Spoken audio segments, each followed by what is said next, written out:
Seja bem-vindo ao podcast MG Familiar. Um podcast sobre temas pertinentes que nos fazem refletir e frequentemente com implicações para a prática clínica.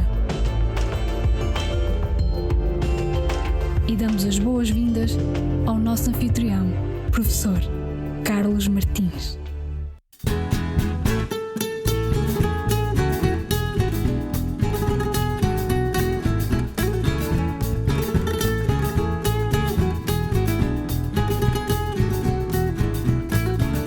Olá e bem-vindos a mais um episódio do podcast MG Familiar. Pois é, parece que o passado mês de agosto foi prolífico em termos de produção e publicação de orientações clínicas, guidelines, etc. Será que, enfim, este pessoal já não sabe ir de férias? Bem, hoje vamos falar sobre as novas guidelines de abordagem da hipertensão arterial, publicadas no passado dia 14 de agosto pela American Heart Association e pelo American College of Cardiology, em conjunto com outras sociedades médicas na Circulation. Porquê é que este documento merece a nossa atenção? Bom, bem sabemos que estas entidades, em conjunto com a Sociedade Europeia de Cardiologia, são entidades de referência e que aquilo que recomendam tem sempre algum impacto e implicações na nossa prática clínica, inclusivamente até na nossa consulta de medicina geral e familiar. Mas também não é só por isso, é também porque somos de opinião que devemos olhar para as guidelines sempre com um olhar crítico e não segui-las cegamente. Ora bem, o que é que há de novo nestas guidelines? Eu vou partilhar neste podcast algumas das principais 10 take-home messages. É impossível neste podcast partilhar as guidelines, é um documento extenso, portanto não vamos partilhar propriamente tudo. Mas vamos então navegar pelas 10 principais mensagens.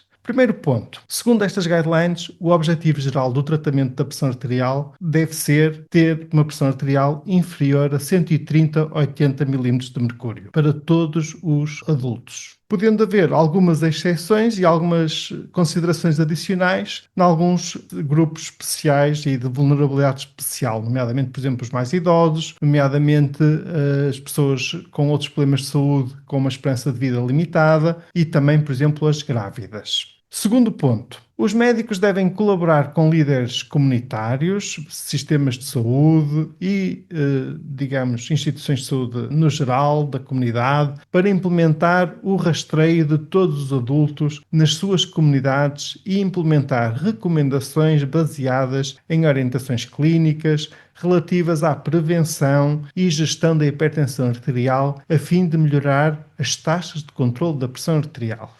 Ui.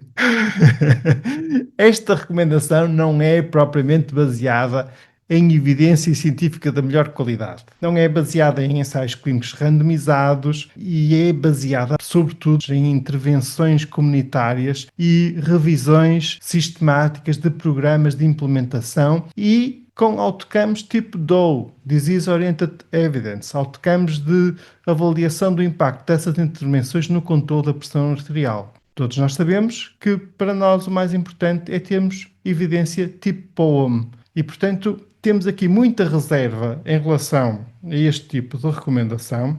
E, por outro lado, onde é que os médicos, nomeadamente os médicos de família, têm tempo para estar envolvidos neste tipo de intervenções? Claramente, à luz dos cuidados atuais, não é possível disponibilizar esse tipo de tempo. Ok, se quiserem fazer intervenções comunitárias, muito bem, mas sem que o médico de família, tenha que despender mais do seu tempo neste tipo de intervenções. Portanto, há aqui esta salvaguarda logo neste segundo ponto das guidelines, das mensagens principais, que é necessário ter em consideração que isto não é baseado na evidência científica de topo e de melhor qualidade. Saltamos para o ponto 4 e então aí temos a classificação da pressão arterial, que se mantém estruturada em 4 categorias. É considerada a pressão arterial normal se valores inferiores a 120/80 mm de mercúrio, elevada 120/129 de sistólica e até 80 mm de mercúrio a diastólica. Depois temos a hipertensão estadio 1, que é quando temos a pressão arterial entre 130 e 139 de sistólica e 80 a 89 de diastólica. E a hipertensão estadio 2 é aquela em que temos os valores superiores ou iguais a 140/90 milímetros de mercúrio. Deste ponto de vista, estas categorias, nestas guidelines de 2025, mantêm-se idênticas às guidelines de 2017, ou seja, à edição anterior destas guidelines da American Heart Association.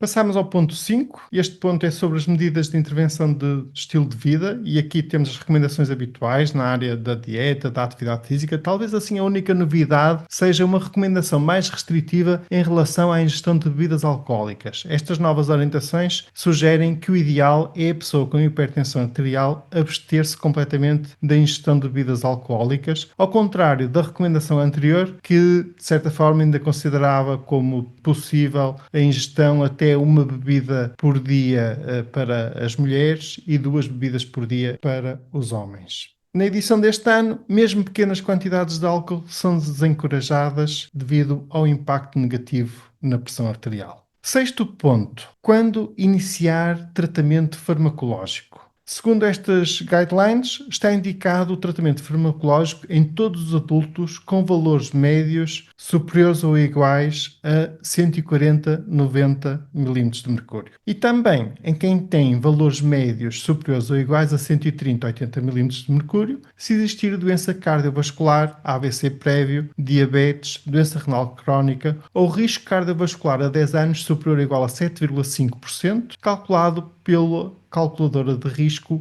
Prevent.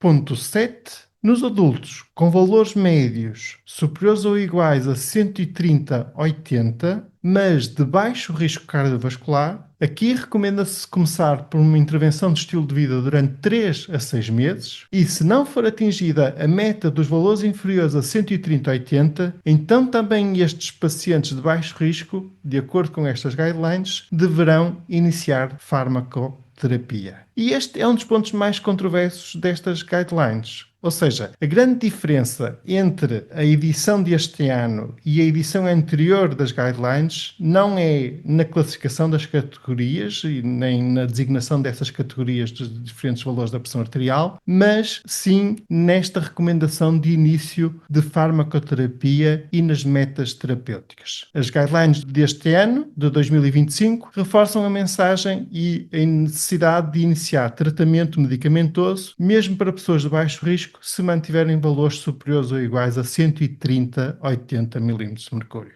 E mais uma vez, esta recomendação não se baseia em evidência científica da melhor qualidade, nem em POEM, ou seja, não temos aqui Patient Oriented Evidence That Matters. Dispomos mesmo de uma revisão da Cochrane, que mostra que em adultos com pressão arterial ligeiramente elevada, hipertensão leve, e aí na revisão da Cochrane eles consideraram até valores um bocadinho mais altos do que estes, 140 a 159 de sistólica e 90 a 99 de diastólica, e de acordo com essa revisão da Cochrane, o tratamento medicamentoso não reduz a mortalidade nem morbilidade. E 9% dos pacientes interromperam o tratamento devido a efeitos adversos. Chamo a vossa atenção, colegas, porque é importante nós termos uma perspectiva crítica. Existe aqui um risco de sobrediagnóstico e um risco de sobretratamento.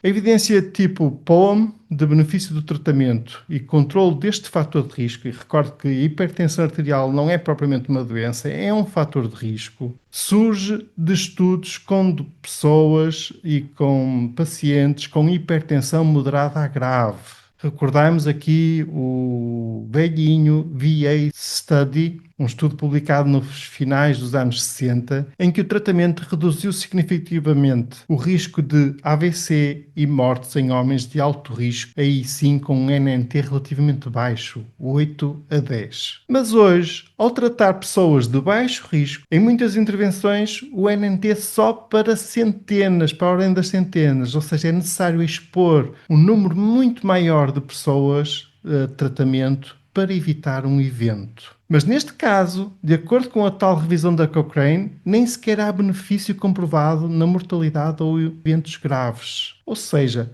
podemos expor muitos pacientes a efeitos adversos sem ganhos claros, algo que devemos ponderar cuidadosamente.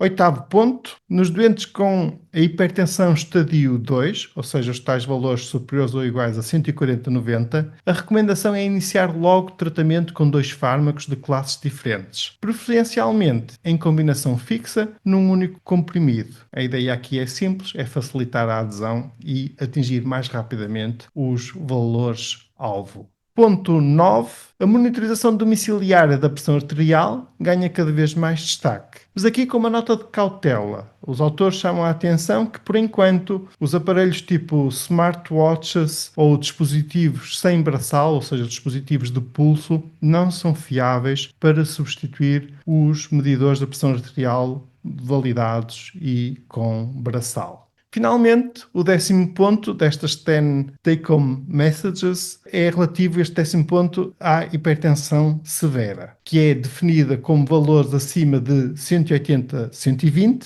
e, no caso de não existir lesão aguda de órgão-alvo, então estas pessoas já não devem ser automaticamente encaminhadas para o hospital. Nestes casos, perante uma hipertensão severa, deve-se tratar os pacientes em regime ambulatório com ajustes ou início de medicação oral e isto muda a nossa forma de lidar com estas situações de hipertensão severa na nossa prática clínica do dia-a-dia. Então, em jeito de conclusão, podemos dizer que estas guidelines, ao baixarem o limiar de diagnóstico e intervenção para 130 a 80 mm de mercúrio para muitos doentes, apresentam aqui um risco de aumentar o número de pessoas rotuladas como hipertensas e, ao mesmo tempo, o número de pessoas tratadas com fármacos. Mesmo quando o ganho absoluto, sobretudo em certos grupos, pode ser pequeno ou incerto. E em relação à eventual aplicação destas guidelines para a nossa realidade, também há que ter aqui a noção de um outro aspecto, é que estas guidelines usam como calculadora de risco o Prevent para quantificar o risco cardiovascular a 10 anos e suportar então depois o processo de decisão. Ora, nós sabemos que as calculadoras de risco cardiovascular têm o seu papel, a sua utilidade, mas necessitam de validação externa em diversas populações e, no nosso caso, realmente seria necessário uma validação desta calculadora para as populações europeias e, se possível, até para a população nacional. E depois também ainda é preciso ter em consideração, às vezes, as minorias étnicas. Há sempre o perigo de uma calibragem inadequada destas calculadoras de risco cardiovascular e também podemos ter aqui sobreestimação ou subestimação do risco. Portanto, por enquanto em Portugal, recomenda-se ainda a utilização da calculadora ART-Score da Sociedade Europeia de Cardiologia e, portanto, é preciso ter também aqui em conta essa salvaguarda ao olhar para estas recomendações da American Heart Association. E depois, continuamos aqui com lacunas de investigação, ou seja, o benefício absoluto e segurança de metas como 130/80 em idosos muito frágeis e polimedicados continua a ser duvidoso. O balanço entre benefícios e riscos, sobretudo em pessoas de baixo risco, também continua a levantar aqui algumas dúvidas. A questão da validação dos dispositivos como os smartwatches e os dispositivos sem braçal também continua a gerar aqui dúvidas e certamente surgirão no futuro novos trabalhos e novos resultados de investigação a avaliar estas questões. Caros colegas, como sempre, temos que ter um sentido crítico, um olhar crítico para as guidelines e orientações. Espero que estas reflexões que convosco partilhei sejam úteis e sejam interpretadas neste bom sentido. E, como sempre, muito obrigado por terem estado desse lado. Se acharam útil, partilhem com os vossos colegas e amigos. E este foi mais um episódio do podcast MG Familiar. Obrigado por nos ouvirem. Fiquem bem, continuem bem. Até ao próximo episódio.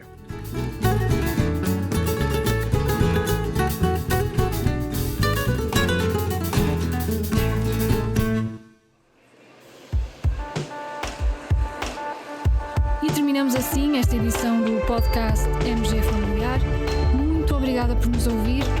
Se desejar completar a sua leitura, muitos dos conteúdos abordados neste podcast estão disponíveis em www.mgfamiliar.net. Até ao próximo episódio.